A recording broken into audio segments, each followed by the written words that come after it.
ಮತ್ತೊಮ್ಮೆ ನಿಖಿತಾ ನಿಷೇಧ ಎಷ್ಟು ಸರಿ ಈ ಬಗ್ಗೆ ಮಾತಾಡ್ತಾ ಇದ್ವಿ. ನಮ್ಮ ಜೊತೆ ತಾರಾ ಅವರಿದ್ದಾರೆ, ಮಾತನ್ನ ಮುಂದುವರ್ಸೋಣ. ತಾರಾ ಅವರೇ, ನಿಖಿತಾರನ್ನ ನಿಷೇಧ ಮಾಡಿರೋದನ್ನ ಮತ್ತೊಂದು ದೃಷ್ಟಿಯಲ್ಲಿ ನೋಡೋದಾದ್ರೆ ಎಲ್ಲವೂ ಬಂದು ನಿಲ್ಲೋದು ಪುರುಷ ಪ್ರಧಾನ ಸಮಾಜ ಅನ್ನೋಂಥದ್ದು. ಎಲ್ಲೋ ಒಂದ್ ಕಡೆ ಚಿತ್ರರಂಗ ನಟರನ್ನೇ ಹೆಚ್ಚು ನೆಚ್ಚಿಕೊಂಡಿದೆ, ನಟಿಯರನ್ನ ಬಹಳ ಸರಳವಾಗಿದೆ. ಒಬ್ಬ ಹೆಣ್ಮಗಳ ಬಗ್ಗೆ ಹಗುರವಾಗಿ ಮಾತನಾಡೋದಾಗ್ಲಿ ಅಥವಾ ಬ್ಯಾನ್ ಮಾಡೋದಾಗ್ಲಿ ಬಹಳ ಸರಳವಾಗಿದೆಯಾ ಅನ್ನೋಂಥದ್ದು. ಅಲ್ಲ, ನೀವು ಹೇಳಿದ ನಿಜ. ಹೆಣ್ಮಕ್ಳ ಮೇಲೆ ಅಂದ ತಕ್ಷಣ ಬೇಗ ಆ್ಯಕ್ಷನ್ ತಗೊಳ್ತಾರೆ. ಅದು ನಿರ್ಮಾಪಕರ ಸಂಘ ಅಂತ ಹೇಳ್ತಿಲ್ಲ, ಯಾರೇ ಆದ್ರೂ ಒಂದ್ಸತಿ ಹೀರೋಗಳು ಮತ್ತು ಗಂಡಸರು ಅಂದ ತಕ್ಷಣ ಅವ್ರಿಗೊಂದು ಸಣ್ಣ ಒಂದು ಸಾಫ್ಟ್ ಕಾರ್ನರ್ ಇರುತ್ತೆ. ಅದು ಆ್ಯಕ್ಚುಲಿ ಹೆಣ್ಮಕ್ಳ ಮೇಲೆ ಇರಬೇಕು ಹೆಚ್ಚಾಗಿ ಸಾಫ್ಟ್ ಕಾರ್ನರ್ಸು. ಆದರೆ ನಮ್ಮಲ್ಲಿ ಸಾಫ್ಟ್ ಕಾರ್ನರು ಭಾಳ ನಾಯಕರ ಮೇಲೆ ಮತ್ತು ಪುರುಷರ ಅವ್ರ ಮೇಲೆ ಇರುತ್ತೆ. ಅದು ತಪ್ಪು ಅಂತ ಹೇಳಕ್ಕೆ ಹೇಳಿದ್ನಲ್ಲ, ಈ ಸಮಾಜನೇ ಆಗಿದೆ, ಏನು ಮಾಡೋದು.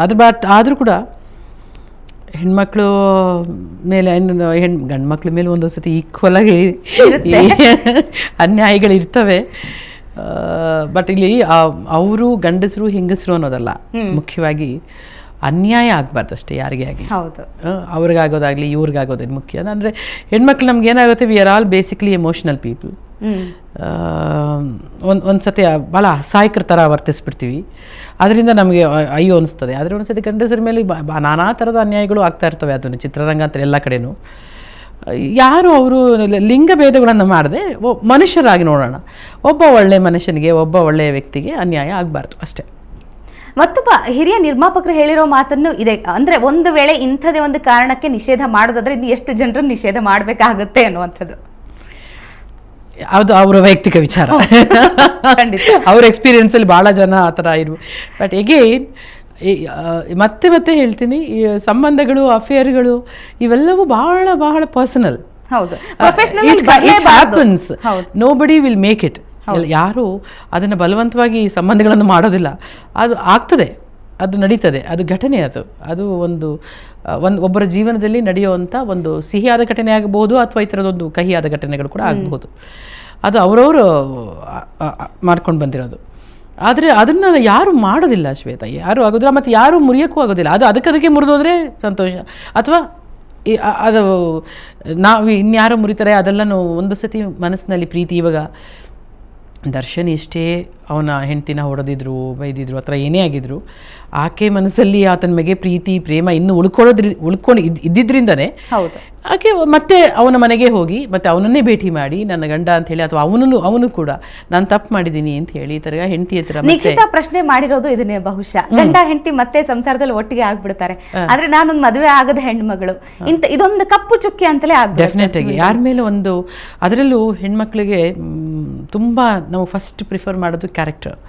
ಅದು ಭಾಳ ಮುಖ್ಯ ಆಗ್ತದೆ. ಏನೋ ಒಂದು ಕಡೆ ಭಾಳ ಲೈಟಾಗಿ ಮಾತಾಡ್ಬಿಡ್ತಾರೆ, ಇನ್ನೂ ಒಂದು ತುಂಬ ಈಸಿಯಾಗಿ ಮಾತಾಡೋದು ಸಿನಿಮಾದಲ್ಲಿ. ಅದು ನಾನು ಭಾಳ ನೋಡಿದ್ದೀನಿ. ಅವ್ರಿಗೆ ಸಂಬಂಧ ಇದೆಯೋ ಇಲ್ವೋ ಗೊತ್ತಿಲ್ಲ, ಬಟ್ ಇವ್ರು ಸಂಬಂಧಗಳು ಮಾಡಿಬಿಟ್ಟಿರ್ತಾರೆ. ಎಲ್ಲರೂ ಅವ್ರವ್ರ ಮಾತುಗಳಲ್ಲಿ ಸಂಬಂಧ ಕಟ್ಬಿಟ್ಟಿರ್ತಾರೆ. ಯಾವುದೋ ಒಂದು ನಾಯಕಿನೋ ಅಥವಾ ಯಾರೋ ಒಂದು ಕಲಾವಿದರು ಒಟ್ಟಿಗೆ ಒಂದಷ್ಟು ದಿನ ಕೆಲಸ ಮಾಡಿದ್ರೆ ಅವ್ರಿಗೆ ಸಂಬಂಧಗಳಿದೆ ಅಂತ. ಅದರಲ್ಲೂ ಹೆಣ್ಮಕ್ಳಿಗೆ ತುಂಬ ಬಾಧೆ ಹೆಂಗಾಗುತ್ತೆ ಅಂದರೆ, ತುಂಬ ನಾವು ಅದ್ರ ಬಗ್ಗೆ ಬಹಳ ತಲೆ ಕೆಡಿಸ್ಕೊಳ್ತೀವಿ. ನಮ್ಮ ಕ್ಯಾರೆಕ್ಟರ್ ಬಗ್ಗೆ ಯಾರು ಒಳ್ಳೇದು ಮಾತಾಡಬೇಕು, ಯಾರು ಕೆಟ್ಟದ್ದು ಮಾತಾಡೋದು ತಡ್ಕೊಳ್ಳೋ ಶಕ್ತಿ ಇಲ್ಲ. ಏನನ್ನಾದರೂ ಕಳ್ಕೊಳ್ಬೋದು, ಆದರೆ ಮಾನ ಕಳ್ಕೊಳ್ಳಾರು. ನಾವೆಲ್ಲ ತುಂಬ ಒಂದು ಭಾಳ ಎಮೋಷ್ನಲ್ ಆಗಿ ಭಾಳ ಇದಾಗಿ ಇಟ್ಕೊಂಡ್ಬಿಟ್ಟಿರ್ತೀವಿ. ನಾವು ತಪ್ಪು ಮಾಡ್ತಿದ್ರು ಕೂಡ ಒಂದ್ಸತಿ ಅಯ್ಯೋ ಆ ತಪ್ಪು ಗೊತ್ತಾಗಬಾರ್ದು ಅನ್ನೋ ಥರದಲ್ಲೆಲ್ಲ ಇರ್ತೀವಿ. ಅದರಿಂದ ನನಗೆ ಅನ್ಸುತ್ತೆ ನಿಖಿತಾಗೆ ಒಂದು ರೀತಿಯಲ್ಲಿ ಆ ರೀತಿಯಲ್ಲಿ ಅನ್ಯಾಯ ಆಗಿದೆ. ಒಂಥರ ಅವಳ ಬಗ್ಗೆ ಆ ಥರ ಎಲ್ಲ ಮಾತಾಡಬಾರ್ದಾಗಿತ್ತು, ಆ ಥರ ಬಹಿರಂಗವಾಗಿ ಹೇಳಬಾರ್ದಾಗಿತ್ತು. ಇವೆಲ್ಲ ಮಾಡಬಾರ್ದು. ಒಂದು ಸುಸಂಸ್ಕೃತ ಮನಸ್ಸುಳ್ಳವರು ಅದೆಲ್ಲ ಮಾಡಬಾರ್ದು. ಇಂಥ ಸ್ಥಿತಿ ನಿರ್ಮಾಣವಾಗಿರೋದು ಯಾರಿಂದ ಅಂತ ಈಗ ನೀವೇ ನೋಡಬಹುದು. ಈಗ ಯಾರಾದ್ರೂ ಹುಡುಗಿ ನಾನು ಹೀರೋಯಿನ್ ಆಗ್ತೀನಿ, ಚಿತ್ರರಂಗ ಎಂಟ್ರಿ ಕೊಡ್ತೀನಿ, ಯಾವ ತಂದೆ ತಾಯಿಗಳು ಕೂಡ ಮುಕ್ತವಾಗಿ ಅವರನ್ನ ಕಳಿಸೋದಿಲ್ಲ.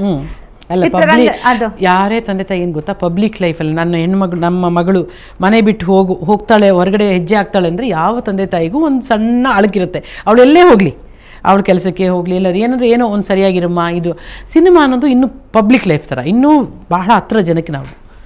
ಆವಾಗ ಅಯ್ಯೋ ನನ್ನ ಮಗಳು ಎಲ್ಲಿ ತಪ್ಪು ಹೆಜ್ಜೆ ಇರ್ತಾಳೋ, ಎಲ್ಲಿದಾಗುತ್ತೋ ಅಂತೇಳಿ. ಬಟ್ ಒಂದು ಹೇಳ್ತೀನಮ್ಮ, ಸಿನಿಮಾ ರಂಗ ಡೆಫಿನೆಟಾಗಿ it is not a bad field at all. ಒಳ್ಳೆ ಕೆಟ್ಟ ರಂಗ ಅನ್ನೋದು ತುಂಬ ಸುಳ್ಳಿನ ಮಾತು. ಎಗೇನ್ ಇಲ್ಲಿ ಡಿಪೆಂಡ್ಸ್ ಅಪಾನ್ ದಿ ಇಂಡಿವಿಜುವಲ್. ನೀ ಹೇಗೆ ನಡ್ಕೊಳ್ತಿ, ನೀನು ಹೇಗೆ ನಡೀತಿ, ಅದು ಹಾಗೆ ನಿನ್ನ ನಡೆಸ್ಕೊಡುತ್ತೆ ಹೊರತು ನಿನ್ನ ಮೇಲೆ ಯಾರು ಬೀಳೋಂಥವ್ರು ಇಲ್ಲಿ ಯಾರು ಇರೋದಿಲ್ಲ. ಅಕಸ್ಮಾತ್ ಹಾಗೂ ಬಲವಂತ ಬಿದ್ದರು ಅಂತ ಇಟ್ಕೋ, ನಿನ್ನ ಕೈ ಇದೆ, ನಿನ್ನ ಚಪ್ಪಲಿ ಇದೆ, ನಿನ್ನ ಕೈ ಬಂದು ಬಾರಿಸಿದ್ರೆ ಮತ್ತೆ ಯಾರು ನಿನ್ನ ಹತ್ರ ಬರೋದಿಲ್ಲ ಅಲ್ವಾ? ಅದು ನಿನ್ನ ಕೈಯಲ್ಲಿದೆ ಅವಲನ್ನು. ನೀನು ಸರಿಯಾಗಿ ನಡ್ಕೊಂಡ್ರೆ ನಿನಗೂ ಅವರೆಲ್ಲ ಸರಿಯಾಗಿ ನಡ್ಕೊಳ್ತಾರೆ. ಆದರೆ ಅದು ಇಡೀ ರಂಗಕ್ಕೆ ಇಲ್ಲ ಇದು ಸರಿ ಇಲ್ಲ ಅಂತ ಬೈಯೋದು ಸರಿಯಿಲ್ಲ. ಬಟ್ ಅಫ್ಕೋರ್ಸ್ ತುಂಬ ಕಡೆ ಮಾತಾಡೋದು ಭಾಳ ಈಸಿಯಾಗಿ ಮಾತಾಡ್ಬಿಡ್ತಾರೆ. ಸಿನಿಮಾ ಅಂದ ತಕ್ಷಣ ಏನಾಗಿ ಹೋಗುತ್ತೆ ಗೊತ್ತೇನೋ, ನನಗೂ ಒಬ್ಬ ಅಭಿಮಾನಿಗೆ ಅವನು ನೋಡೇ ಇರೋದಿಲ್ಲ, ನಾವು ವೈಯಕ್ತಿಕವಾಗಿ ನೋಡೇ ಇರೋದಿಲ್ಲ, ಬಟ್ ಅವನಿಗೊಂಥರ ರಿಲೇಷನ್ ಬೆಳೆಸ್ಕೊಂಡ್ಬಿಟ್ಟಿರ್ತಾನೆ ನಮ್ಮ ಹತ್ರ. ತುಂಬ ಸತಿ ನಾನು ನೋಡಿದ್ದೀನಿ ಏಕವಚನದಲ್ಲಿ ಅವಳು ಅವನು ಅವನು ಅವಳು ಅದೆಲ್ಲ ಹೀರೋಯಿನ್ನ ಕರೀತಿರ್ತಾರೆ. ಎಲ್ಲೋ ಒಂದು ಕಡೆ ತುಂಬ ಜನ ಒಂದು ಮಟ್ಟಕ್ಕೆ ಏರಿದವರು ಅಣ್ಣವರು ಅಂತನೋ, ವಿಷ್ಣು ಸಾರ್ನ, ಅಂಬರೀಷ್ ಸಾರ್ನ, ಇವರೆಲ್ಲ ಒಂದು ಮಟ್ಟಕ್ಕೆ ಏರ್ಬಿಟ್ಟಿರ್ತಾರೆ. ಸೊ ಅಂಥವ್ರನ್ನ ಬಹುವಚನದಲ್ಲಿ ಕರೀತಾರೆ ಹೊರತು ಇನ್ನು ಬೇರೆ ಎಲ್ಲರನ್ನು ಅವಳು ಅವನು ಅಂತಾನೆ ಮಾತಾಡ್ತಾರೆ. ಅಂದ್ರೆ ಅವ್ರು ಏನಂದ್ರೆ ಅವ್ರೇನು ತುಂಬಾ ಹತ್ರದವ್ರು ನಮ್ಗೆ, ಅವ್ರೇನೋ ನಮ್ಗೆ ಗೊತ್ತಿರೋರು, ಅವ್ರಿಗೇನು ಅವ್ರ ಬಗ್ಗೆ ಎಲ್ಲ ನಮ್ಗೆ ಗೊತ್ತು ಅಂತ ಹೇಳ್ಕೊಳ್ಳೋ ಏನೋ ಒಂದು ಅಭಿಮಾನ, ಅದು ಕೂಡ ಒಂದು ಅಭಿಮಾನನೇ. ಅವ್ರು ತೋರಿಸೋ ಒಂದು ಅಭಿಮಾನ, ಅವಳು ಅನ್ನೋದು ಕೂಡ ಇಷ್ಟು ಹತ್ರದಲ್ಲಿ ಹೇಳ್ಕೊಳ್ತಾರೆ ಅಂದ್ರೆ ಅವಳು. ಸಾಮಾನ್ಯವಾಗಿ ಹೇಳ್ತೀವಲ್ಲ ದೇವರನ್ನ ಕೂಡ ಯಾರು ಬಹುವಚನದಿಂದ ಅದೇ ರೀತಿ ನೋಡು ಆ ದೇವ್ರು ಹೆಂಗ್ ಮಾಡ್ಬಿಟ್ಟ ನನಗೆ ಅಂತಾನೆ ಅಂತೀವಿ, ಹೆಂಗ್ ಮಾಡ್ಬಿಟ್ರು ನೋಡು ಯಾರು ಹೇಳೋದಿಲ್ಲ. ಅದೇ ಅದು ಸರಿ, ಆ ಥರನೇ ಒಂಥರ ಅಭಿಮಾನ ಬೆಳೆದೋಗಿರುತ್ತೆ. ಅದರಿಂದನೇ ಬಹಳ ನಾವೆಲ್ಲದಕ್ಕೂ ತಕ್ಷಣ ಗೊತ್ತಾಗದೆ. ಆದರೆ ಸಮಾಜದಲ್ಲಿ ಆಗದೇ ಇರೋ ವಿಚಾರಗಳು ಇವನೇ ಅಲ್ಲ. ಈ ಸಮಾಜದಲ್ಲಿ ದಿನನಿತ್ಯ ಆಗುವಂಥ ಈ ಶೋಷಣೆ, ಒಬ್ಬ ಹೆಣ್ಮಕ್ಳ ಮೇಲೆ ಕೈ ಮಾಡೋದು, ಗಂಡ ಕುಡಿದು ಬಂದು ಹೊಡೆಯೋದು, ಇವೆಲ್ಲವೂ ತೀರಾ ಸಾಮಾನ್ಯ. ಬಟ್ ಆದರೆ ಅದನ್ನೆಲ್ಲವೂ ನಾವು ಧಿಕ್ಕರಿಸ್ತಾನೆ ಬಂದಿದ್ದೀವಿ. ಹೆಣ್ಮಕ್ಳು ನಾವ್ಯಾರು ಅದನ್ನು ಹೌದಾ ಒಳ್ಳೇದಾಯ್ತಾ ಸರಿ ಹೊಡೆದ್ನ ಅನ್ನತ್ತೆ ಯಾರೂ ವೆಲ್ಕಮ್ ಮಾಡೋದಿಲ್ಲ, ಎಲ್ಲರೂ ಅದು ಇದೆಲ್ಲ ಕೂಡ ನಡೀತಾ ಇರುತ್ತವೆ. ಆದರೆ ಇದು ಯಾಕೆ ಇಷ್ಟೊಂದು ಪ್ರಚಾರ ತಗೊಳ್ತು ಅಂದರೆ, ದರ್ಶನ್ ಒಬ್ಬ ಹೀರೋ, ಅವನನ್ನು ನಾವೆಲ್ಲ ನೋಡ್ತಾ ಇದ್ದೀವಿ, ಎಲ್ಲರೂ ಫಾಲೋ ಮಾಡ್ತಾ ಇದ್ದೀವಿ. ಅವನಿಗೆ ಎಷ್ಟೊಂದು ಅಭಿಮಾನಿಗಳಿದ್ದಾರೆ. ಚಿತ್ರರಂಗದಲ್ಲಿ ಕೂಡ ಅವನನ್ನು ಅಭಿಮಾನ ಪಡೋರಿದ್ದಾರೆ, ಅವನ ಬಗ್ಗೆ ಅವನು ಪ್ರೀತಿ ಮಾಡೋರಿದ್ದಾರೆ. ಅಯ್ಯೋ ಇವನಿಂದ ಈ ಥರ ಒಂದು ಆಯ್ತಾ ಅಂತ. ಈಗ ನಾನು ಮೊನ್ನೆ ಏನೋ ಕೇಳ್ತಾ ಇದ್ದೆ, ಅಂಬರೀಷ್ ಜಗ್ಗೇಶ್ ಅವ್ರ ಬಗ್ಗೆ ಕೂಡ. ಹೌದು, ಅದು ಕೂಡ ಒಂದು ಜನರಲ್ಲಿ ಬೇಸರ ತಂದಿರುವಂಥದ್ದು. ವಿಜಯಲಕ್ಷ್ಮಿ ಅವರು ಅಂದ್ರೆ ಹೊಡ್ಸ್ಕೊಂಡು ಮಲಗಿದ್ದಾರೆ, ಅವ್ರಿಗೆ ಸಮಾಧಾನ ಮಾಡೋದ್ರ ಬದಲು ಮತ್ತೆ ಅಂದ್ರೆ ಕೇಸ್ ವಾಪಸ್ ತಗೋಬೇಕು ಅನ್ನೋದು. ಇದೇ ಜಗ್ಗೇಶ್ ಅವರಾಗ್ಲಿ ಅಂಬರೀಷ್ ಅವರಾಗ್ಲಿ ಯಾರನ್ನ ಹೋಗಿ ನೋಡಿದ್ರು, ಫಸ್ಟ್ ಹೋಗಿ ನೋಡಿದ್ದೆ ವಿಜಯಲಕ್ಷ್ಮಿ ಅಂತಾನೆ. ಅಯ್ಯೋ ಅವ್ರು ಮಾತಾಡಿದನ್ನೇ ಗ್ರಹಿಸುವಂತಹ ಜನರು, ಅಂದ್ರೆ ಅಲ್ಲಿ ಏನ್ ನಡೆದಿದೆ ಅನ್ನೋದು ಅಂಬರೀಷ್ ಅವರೇ ಮಾತಾಡಿರೋದನ್ನ ಗ್ರಹಿಸಿದ್ದಾರೆ ಜನ. ಅಂದ್ರೆ ಕೇಸ್ ವಾಪಸ್ ತಗೋತಾರೆ ಅನ್ನುವಂಥದ್ದು. ಬರೀ ಅದೇ ಮಾತಾಗಿದ್ಯಾ ಹಾಗಾದ್ರೆ? ರಾಜಿ ಸಂಧಾನದ ಬಗ್ಗೆನೇ ಆಗಿದೆಯಾ? ಸಮಾಧಾನ ಸಾಂತ್ವನದ ಮಾತುಗಳು ಎಲ್ಲರೂ ಗಾಬರಿಯಾಗಿ ಫಸ್ಟ್ ಓಡೋಗಿದ್ದೆ ಆಸ್ಪತ್ರೆಗೆ ಎಲ್ರು. ಅಯ್ಯೋ ಈ ಹುಡುಗಿಗೆ ಏನಾಯ್ತು ಅಂತ. ಅದು ವಿಜಯ್ ಆಗಿರ್ಬೋದು, ಯಾರೇ ಆದ್ರೂ ಎಲ್ಲರೂ ಓಡೋಗಿದ್ದು ಹಾಸ್ಪಿಟ್ಲಿಗೆ ತಾನೇ, ಈ ಹುಡುಗಿ ಏನಾಗಿದೆ ಅಂತ. ಅಲ್ಲಿ ಆ ಹುಡುಗಿಯ ಸ್ಟೇಟ್ಮೆಂಟು ಮತ್ತು ಆ ಹುಡುಗಿ ಮಾತಾಡಿದ್ನೆಲ್ಲ ಇಟ್ಕೊಂಡು, ಸರಿ ನೀವೇನೋ ಇಬ್ಬರು ಒಂದು ಮನಸ್ಸಿನಲ್ಲಿ ಏನೋ ಒಂದು ಇದು ಕಿತ್ತಾಡ್ಕೊಂಡು ಬಿಟ್ಟಿದ್ದಾರೆ, ನಾವು ಸರಿ ಹೋಗಬೇಕು ಅಂತ ಆ ಹುಡುಗಿ ಹೇಳಿದ ಮೇಲೇ ರಾಜಿ ಆಗೋ ಇದರ ಇದ್ದಂತ ಅವ್ರು ಬಂದು ಹೇಳಿದ್ರೆ ಹೊರತು ಯಾರು ವಿಜಯಲಕ್ಷ್ಮಿನ ಹೊರತುಪಡಿಸಿ ಎಲ್ಲರೂ ದರ್ಶನ್ಗೆ ಸಪೋರ್ಟ್ ಅಂತ ಯಾರು ಹೇಳಿಲ್ಲ ನನಗೆ ಗೊತ್ತಿರೋ ಪ್ರಕಾರ. ಎಲ್ರಿಗೂ ಏನೋ ಅವರಿಬ್ಬರು ಸರಿ ಹೋಗಬೇಕು, ಎಲ್ರಿಗೂ ಏನೋ ಅವರಿಬ್ಬರು ಸಂಸಾರ ಸುಖಾಂತ್ಯ, ಈ ಎಲ್ಲ ಸಮಸ್ಯೆಗಳಿಗೆ ಸುಖಾಂತ್ಯ ಕಾಣಬೇಕು ಅನ್ನೋದೇ ನಾವೆಲ್ಲರೂ ಚಿತ್ರರಂಗದವರು. ಯಾವೊಬ್ಬ ಚಿತ್ರರಂಗದ ಒಬ್ಬ ವ್ಯಕ್ತಿ ಕೂಡ ಇದು ಕೆಟ್ಟೋಗ್ಬೇಕು, ಇದು ಹಾಳಾಗಬೇಕು, ಅಥವಾ ಇನ್ನು ಮೂರನೇ ವ್ಯಕ್ತಿ ಬಂದು ಇವು ಸಂಸಾರ ಹಾಳು ಮಾಡಬೇಕು, ಇವೆಲ್ಲ ಯಾರಿಗೂ ಇಲ್ಲ. ಎಲ್ರಿಗೂ ಇರೋದೇನು, ಅಪ್ಪ ಈ ಸಮಸ್ಯೆಗಳಿಂದ ಹೊರಗಡೆ ಬಂದರೆ ಸಾಕು, ಎಲ್ರಿಗೂ ಸರಿ ಹೋದರೆ ಸಾಕು, ಎಲ್ಲರೂ ಸಂತೋಷವಾಗಿದ್ದರೆ ಸಾಕು, ಎಲ್ರಿಗೂ ನ್ಯಾಯ ಸಿಕ್ಕಿದ್ರೆ ಸಾಕು. ಇವೇ ನಮ್ಮ ಧ್ಯೇಯ. ಯಾರು ನನಗೆ ಗೊತ್ತಿರೋ ಪ್ರಕಾರ ನಮ್ಮ ಚಿತ್ರರಂಗದವರು ಯಾರು ಅಂಥ ಕೆಟ್ಟ ಮನಸ್ಸಿನ ಮನುಷ್ಯರು ಯಾರೂ ಇಲ್ಲ. ತರವರೆ ಈಗಂತೂ ನೀವಾಗಿರಬಹುದು ಅಥವಾ ರಾಘವೇಂದ್ರ ರಾಜ್ಕುಮಾರ್, ಶಿವರಾಜ್ ಕುಮಾರ್, ಪುನೀತ್ ರಾಜ್ಕುಮಾರ್ ಎಲ್ಲರೂ ಕೂಡ ದನಿ ಎತ್ತಿದ್ದಾರೆ ನಿಖಿತಾ ನಿಷೇಧ ಸರಿ ಅಲ್ಲ ಅನ್ನೋಂಥದ್ರ ಬಗ್ಗೆ.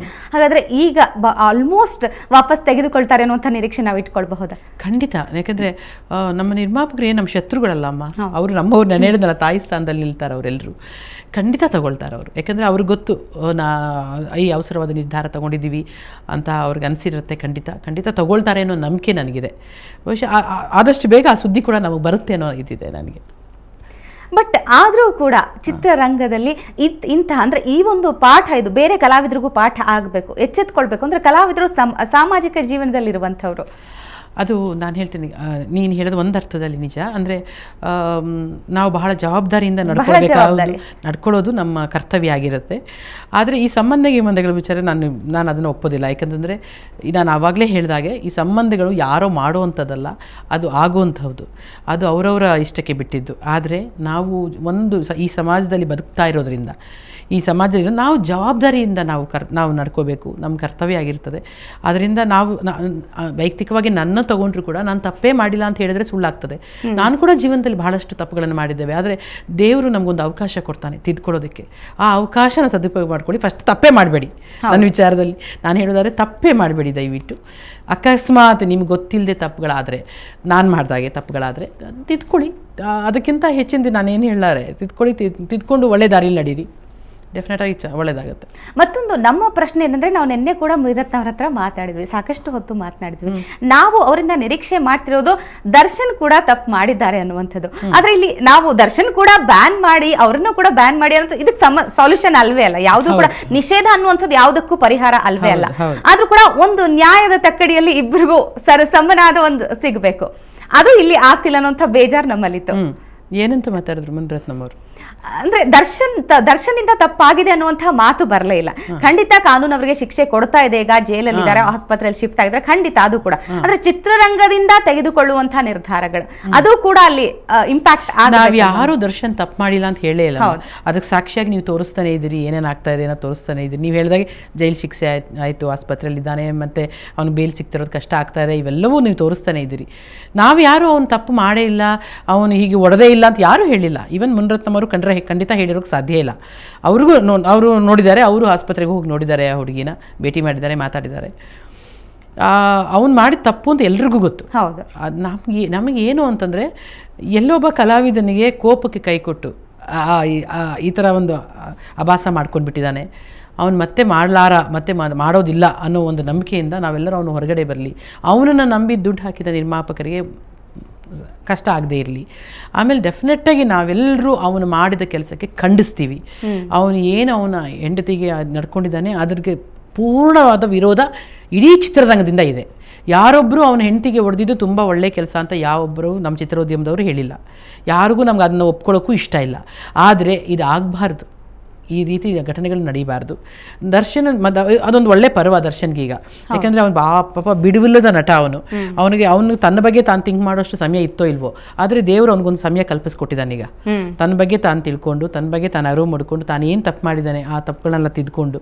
ಯಾಕಂದರೆ ನನಗೆ ಗೊತ್ತು, ಅವ್ರ ತಂದೆಗೆ ಒಂದು ಕಿಡ್ನಿ ಪ್ರಾಬ್ಲಮ್ ಇದ್ದಾಗ ತನ್ನ ಕಿಡ್ನಿಯನ್ನು ಒಂದು ದಾನ ಮಾಡಿ ಅವ್ರ ಯಜಮಾನರನ್ನು ಉಳಿಸ್ಕೊಂಡಂಥ ಮಹಾತಾಯಿಯವರು. ಅವ್ರ ಗಂಡ ಹೆಂಡತಿ ಜೀವನ ಹೇಗೆ ನಡೆಸಿದ್ದಾರೆ ಅದೊಂದು ಬೇರೆಯವ್ನು ಯಾರು ನೋಡೋದು ಬೇಕಾಗಿಲ್ಲ. ಅವನು ತನ್ನ ತಂದೆ ತಾಯಿ ನೋಡ್ಕೊಂಡು ಆದರ್ಶವಾಗಿ ಬದುಕುವಂಥ ಕಾಲ ಅವನಿಗಿದೆ, ಅವನಿಗೆ ಅವಕಾಶ ಇದೆ, ಅವನನ್ನು ಪ್ರೀತಿಸೋ ಜನ ಇದ್ದಾರೆ, ಅವನನ್ನು ಇವಾಗಲೂ ಹೊರಗಡೆ ಬರಬೇಕು ಅಂತ ಪೂಜೆಗಳು ಮಾಡ್ತಿದ್ದಾರೆ. ಅಂಥ ಜನ ಇರುವಾಗ ಒಂದು ಒಳ್ಳೆ ಪರ್ವಕಾಲ ಇದು. ಅವನ ಬಗ್ಗೆ ಅವನು ವಿಮರ್ಶೆ ಮಾಡ್ಕೊಂಡು ಹೊರಗಡೆ ಹೊಸ ಮನುಷ್ಯನಾಗಿ ಬರುವಂಥ ಸಾಧ್ಯತೆಗಳು ಬಹಳ ಇದ್ದಾವೆ. ನಾವೆಲ್ಲರೂ ಚಿತ್ರರಂಗದಲ್ಲಿ ಎಲ್ಲರೂ ಕೂಡ ಅದನ್ನೇ ನಾವು ಬಯಸ್ತಿದ್ದೀವಿ. ಇವತ್ತು ಅಮ್ಮ ಪಾರ್ವತಮ್ಮ ಅವರು ಸ್ಟೇಟ್ಮೆಂಟ್ ಕೊಟ್ಟಿದ್ದಾರೆ ಪೇಪರಲ್ಲಿ. ಅವರು ಅದನ್ನೇ ಹೇಳಿರೋದು, ಅವ್ರ ವೈಯಕ್ತಿಕ ವಿಚಾರ ಅದೇನೇ ಆಗಲಿ ಹೊರಗಡೆ ಬರಲಿ ಆ ಥರ ಅಲ್ಲ, ಎಲ್ಲವೂ ಒಂದು ಒಳ್ಳೆ ರೀತಿಯಲ್ಲಿ ಅದು ಅವರ ಕುಟುಂಬದವ್ರು ಯಾರೇ ಆಗಲಿ ಅವರಾಗಲಿ, ಮತ್ತು ಹೊರಗಡೆ ಇರೋ ರಮ್ಯಾ ಅವರಾಗಲಿ, ಜಯಮಾಲಮ್ಮ ಅವರಾಗಲಿ, ಇವರೆಲ್ಲರೂ ಮಾತಾಡಿರೋದು ಅದನ್ನೇ ಅಲ್ವಾ. ನಮಗೆಲ್ಲ ಚಿತ್ರೋದ್ಯಮದವರು ಯಾರು ಇವನನ್ನ ಪ್ರೀತಿಸ್ತೀವಿ ಅನ್ನೋ ಕಾರಣಕ್ಕೆ ಅವ್ನು ಮಾಡೋ ಕೆಲಸಗಳೆಲ್ಲವೂ ಬಹಳ ಸುಂದರವಾಗಿದೆ, ಅಮೋಘವಾಗಿದೆ, ಕ್ರೇಜಿ ಆಗಿದೆ, ಚಾಲೆಂಜಿಂಗ್ ಆಗಿದೆ ಇವೆಲ್ಲ ಹೇಳೋದಿಲ್ಲ ನಾವು. ಅವ್ನು ಮಾಡಿರೋ ತಪ್ಪುಗಳನ್ನ ಖಂಡಿತ ತಪ್ಪು ಅಂತ ಹೇಳ್ತೀವಿ. ಆದರೆ ಅವನು ತಿದ್ಕೊಳ್ಳೋ ಅವಕಾಶಗಳು ಹೆಚ್ಚಿರುವಾಗ ತಿದ್ಕೊಳ್ಳಿ ಅಂತಲೂ ಹೇಳ್ತೀವಿ. ಮತ್ತೊಂದಂದ್ರೆ ಅದೇ ನಿಖಿತಾ ಸ್ಟೇಟ್ಮೆಂಟ್ ಅಂದ್ರೆ ವಿಜಯಲಕ್ಷ್ಮಿ ಅವರು ಕೊಟ್ಟಿರುವಂತಹ ಕಂಪ್ಲೇಂಟ್ ಅಲ್ಲಿ ನಿಖಿತಾ ಹೆಸರಿತ್ತು ಅನ್ನೋ ಕಾರಣಕ್ಕಾಗಿ ನಿಷೇಧ ಮಾಡಿದ್ರು. ಆದ್ರೆ ಅದನ್ನೇ ಬೇರೆ ರೀತಿಯಲ್ಲಿ ತೆಗೆದುಕೊಂಡು ನಿಖಿತಾ ಅವರನ್ನಾದ್ರೂ ಕರೆಸಿ, ವಿಜಯಲಕ್ಷ್ಮಿ ಅವರನ್ನಾದ್ರೂ ಕರೆಸಿ ಒಂದ್ ರೀತಿ ಕೌನ್ಸಿಲಿಂಗ್ ಮಾಡೋ ತರ ಏನಾಗಿದೆ ಸಮಸ್ಯೆ, ಯಾಕೆ ಇಷ್ಟೊಂದು ದೊಡ್ಡ ಮಟ್ಟದಲ್ಲಿ ಆಗಿರುವಂಥದ್ದು, ಇದನ್ನ ಕೂಡ ಮಾಡಬೇಕಾಗಿರುವಂಥದ್ದು. ಹೌದು, ಡೆಫಿನೆಟ್ ಆಗಿ ಅದಾಗಬೇಕಿತ್ತು ಅವೆಲ್ಲನೂ. ಎನಿವೆ ಇವರು ಒಂದು ಕ್ಲೈಮ್ಯಾಕ್ಸ್ ಕೊಟ್ಟೋಗಿದ್ದಾರೆ. We are coming back to interval. Then let us come back to the direction. ಹಿಂದೆ ವಾಪಸ್ ಹಿಂಗೆ ಬರೋಣ ನಾವು. ಸೊ ಹಾಗೋಗಿದ್ದಾರೆ. I think will come back.